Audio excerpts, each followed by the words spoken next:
آپ علیہ الصلوۃ والسلام نے فرمایا املک لسانک، پہلی چیز اپنی زبان کو قابو میں رکھو،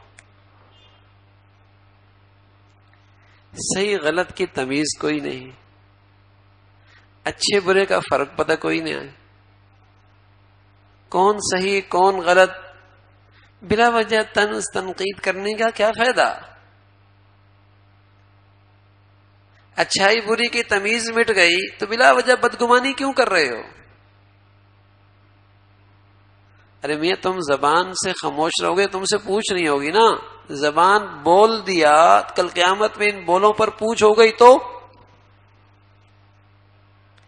جب تک یہ زبان کی بات اندر ہوتی ہے آدمی بات پر بادشاہ ہوتا ہے، نکالے نہ نکالے، لیکن جب زبان سے تیر نکل گیا اب اس کا محتاج ہو جاتا ہے، اب تو نکل گئی بات، اب تو تیر چلا دیا۔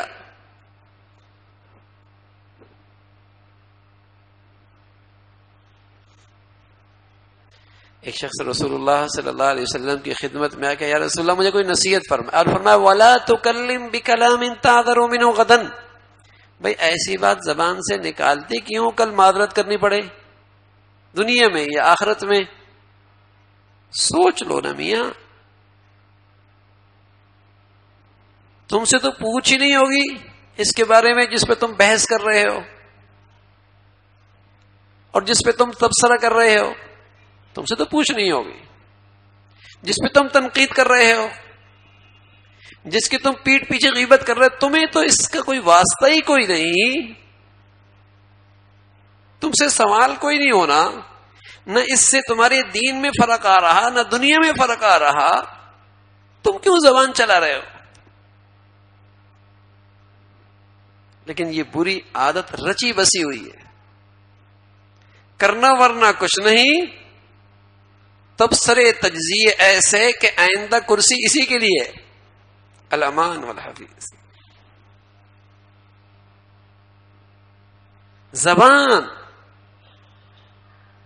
املک لسانک، تو رسول اللہ صلی اللہ علیہ وسلم نے فرمایا زبان کو قابو میں کر لو، ضرورت کا بولو، کام کا بولو، مقصد کا بولو، صحیح بولو، سچ بولو۔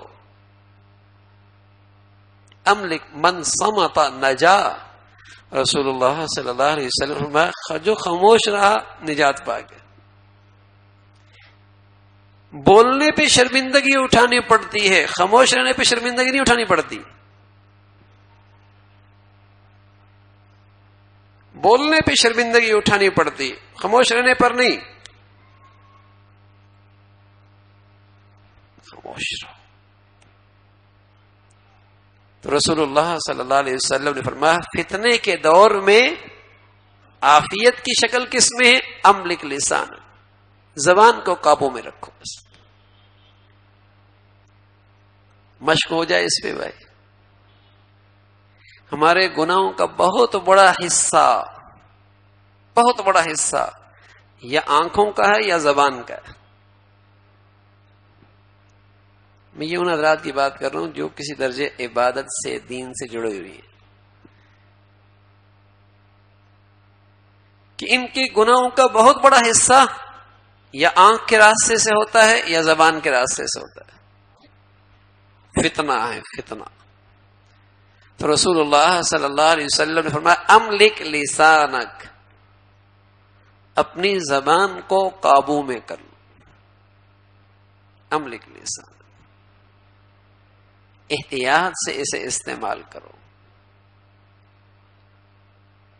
یقین جانے اگر 24 گھنٹے میں اس کا محاسبہ شروع ہو جائے تو ہمارے گفتگو کا حصہ جو ہو رہا ہے ایک پاؤ بھی نہ رہے۔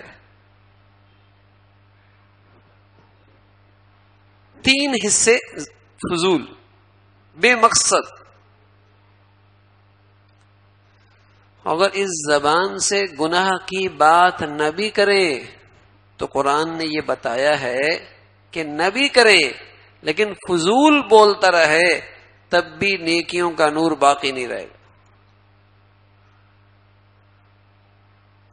الذین هم فی صلاتهم خاشعون والذین هم عن اللغو معرضون والذین هم للزکاة فاعلون.